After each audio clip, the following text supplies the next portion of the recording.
ಅಂತಾರಾಷ್ಟ್ರೀಯ ಗುಣಮಟ್ಟದ ಈಜುಕೊಳವೊಂದು ಹೀಗೆ ಪಾಳು ಬಿದ್ದಿರುವುದು ಬೆಂಗಳೂರಿನ ಕೂಗಳತೆ ದೂರದಲ್ಲಿರುವ ಚಿಕ್ಕಬಳ್ಳಾಪುರ ನಗರದಲ್ಲಿ.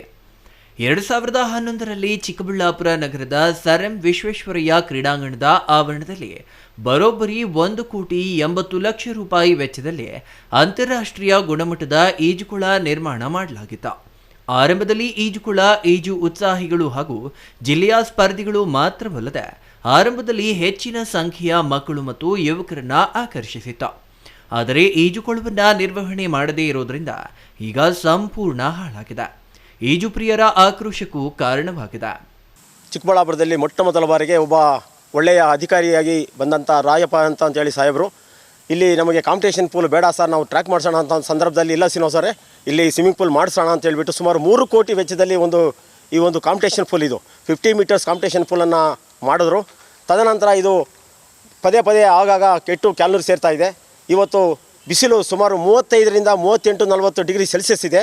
ಇವತ್ತು ಇಂಥ ಬಿಸಿಲಿನಲ್ಲಿ ಇವತ್ತು ಇದೇನಾದರೂ ಕರೆಕ್ಟಾಗಿದ್ದರೆ ಸುಮಾರು 15ರಿಂದ 20 ಲಕ್ಷ ನಮ್ಮ ಒಂದು ಯೋಜನಾ ಸೇವಾ ಕ್ರೀಡಾಧಿಕಾರಿಗಳಿಗೆ ಒಂದು ಬೊಕ್ಕೆಗೆ ಬೀಳ್ತಾ ಇತ್ತು.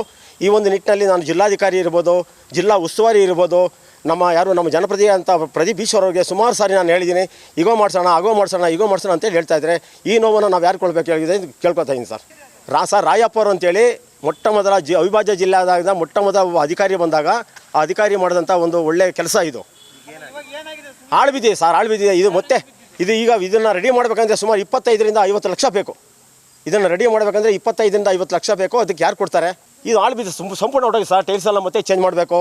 ಈ ನೀರು ತುಂಬಿಸ್ಬೇಕಂದ್ರೆ ಸುಮಾರು 1 ವಾರ ಬೇಕು. ಈಗೇನು ಶಾಲಾ ಕಾಲೇಜುಗಳು ರಜೆ ಇರೋದ್ರಿಂದ ನಮ್ಮ ಮಕ್ಕಳು ಪ್ರತಿದಿನ ಈಜೊಡಿಬೇಕು, ಸ್ವಿಮ್ಮಿಂಗ್ ಹೋಗಬೇಕು ಅಂತೇಳಿ ಗಲಾಟೆ ಮಾಡ್ತಾರೆ ಮನೆಯಲ್ಲಿ. ಏನು ನಮಗೆ ಕೂಗಳತೆ ದೂರದಲ್ಲಿರ್ತಕ್ಕಂಥ ಜಿಲ್ಲಾ ಕೇಂದ್ರದ ಜಿಲ್ಲಾ ಕ್ರೀಡಾಂಗಣದಲ್ಲಿ ಇರ್ತಕ್ಕಂಥ ಏನು ಈ ಈಜುಕೊಳ ಈ ದಯನೀಯ ಸ್ಥಿತಿಗೆ ಬಂದಿದೆ. ದಯವಿಟ್ಟು ನಾನು ಎಲ್ಲರೂ ಮನವಿ ಮಾಡ್ತೀನಿ, ದಯವಿಟ್ಟು ಈ ಬೇಸಿಗೆಯಲ್ಲಿ ಮಕ್ಕಳಿಗೆ ಬೇರೆ ಕೆರೆ ಕುಂಟೆಗಳಲ್ಲಿ ಕೃಷಿ ಹೊಂಡಗಳಲ್ಲಿ ಹೋಗಿ ಅವಘಡ ಆಗೋದನ್ನು ತಪ್ಪಿಸಿ ಈ ಈಜುಕೊಳವನ್ನು ಬೇಗ ಸರಿಪಡಿಸಬೇಕಾಗಿ ನಾನು ಎಲ್ಲರಲ್ಲಿ ಮನವಿ ಮಾಡ್ತೀನಿ. ಇನ್ನು ಈಜುಕೊಳ ನಿರ್ವಹಣೆ ಮಾಡಬೇಕಾದ ಚಿಕ್ಕಬಳ್ಳಾಪುರದ ಯುವ ಸಬಲೀಕರಣ ಮತ್ತು ಕ್ರೀಡಾ ಇಲಾಖೆ ಅಧಿಕಾರಿಗಳು ತಮಗೂ ಈಜುಕೊಳಕ್ಕೂ ಸಂಬಂಧವೇ ಇಲ್ಲ ಎನ್ನುವ ಹಾಗೆ ಜಾಣ ಕುರುಡರಾಗಿದ್ದಾರೆ. ಇನ್ನು ಚಿಕ್ಕಬಳ್ಳಾಪುರ ಜಿಲ್ಲಾ ಯುವ ಸಬಲೀಕರಣ ಮತ್ತು ಕ್ರೀಡಾ ಇಲಾಖೆಯ ಸಹಾಯಕ ನಿರ್ದೇಶಕಿ ಜಯಲಕ್ಷ್ಮಿ ಬಾಯಿಯನ್ನು ಕೇಳಿದರೆ, ನಾನು ಚಿಕ್ಕಬಳ್ಳಾಪುರದಲ್ಲಿ ಕರ್ತವ್ಯಕ್ಕೆ ಹಾಜರಾಗುವುದಕ್ಕೂ ಮುನ್ನವೇ ಈಜುಕೊಳ ಹಾಳಾಗಿತ್ತು. ಈಗ ನವೀಕರಣ ಮಾಡಲು 10 ಲಕ್ಷ ರೂಪಾಯಿ ಅವಶ್ಯಕತೆ ಇದ್ದು ಸರ್ಕಾರಕ್ಕೆ ಪತ್ರ ಬರೆದಿದ್ದಾಗಿ ಸ್ಪಷ್ಟನೆ ನೀಡಿದ್ರು. ಸ್ವಿಮ್ಮಿಂಗ್ ಪೂಲು ನಾನು ಬಂದಾಗಲೇ ಸ್ವಲ್ಪ ಎಲ್ಲ ಪ್ರಾಬ್ಲಮ್ನಲ್ಲಿತ್ತು. ಆದ್ರೂ ಬಂದಾಗ ಓಪನ್ ಮಾಡಿಸಿ ಒಂದು 4 ತಿಂಗಳು ಬಿಟ್ಟಿದ್ವಿ ಸರ್, ಸಾರ್ವಜನಿಕರ ಉಪಯೋಗಕ್ಕೆ ಅಂತ ಹೇಳಿ.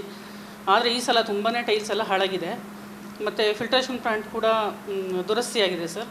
ಹಾಗಾಗಿ ನಾವು ಸದ್ಯದಲ್ಲೇ ಇದನ್ನೆಲ್ಲ ರಿಪೇರಿ ಮಾಡಿಸಿ ನಾವು ಸಾರ್ವಜನಿಕರ ಉಪಯೋಗಕ್ಕೆ ನಾವು ಅವಕಾಶ ಕಲ್ಪಿಸ್ಕೊಡ್ತೀವಿ ಸರ್. ಈಗಾಗಲೇ ನಾವು ಹೆಡ್ ಆಫೀಸ್ಗೆ ಎಸ್ಟಿಮೇಷನ್ ಮಾಡಿ ಕಳಿಸಿದ್ದೀವಿ ನಿರ್ಮಿತಿ ಕೇಂದ್ರದವ್ರ ಕಡೆಯಿಂದ. ಅದು ಯಾವಾಗ ಅಮೌಂಟ್ ಬರುತ್ತೆ ತಕ್ಷಣ ನಾವು ರಿಪೇರಿ ಮಾಡ್ತೀವಿ ಸರ್. ಅಮೌಂಟ್ ಬಂದ ತಕ್ಷಣ ರಿಪೇರಿ ಮಾಡಿ ನಾವು ಸಾರ್ವಜನಿಕರಿಗೆ ಅವಕಾಶ ಕಲ್ಪಿಸ್ತೀವಿ ಸರ್. ಎಷ್ಟು ಬೇಗ ಆಗುತ್ತೋ ಅಷ್ಟು ಬೇಗ ಮಾಡಿಸ್ತೀವಿ. ಅಂತಾರಾಷ್ಟ್ರೀಯ ಮಟ್ಟದ ಈಜುಕೊಳ ಇದೆ ಸರ್.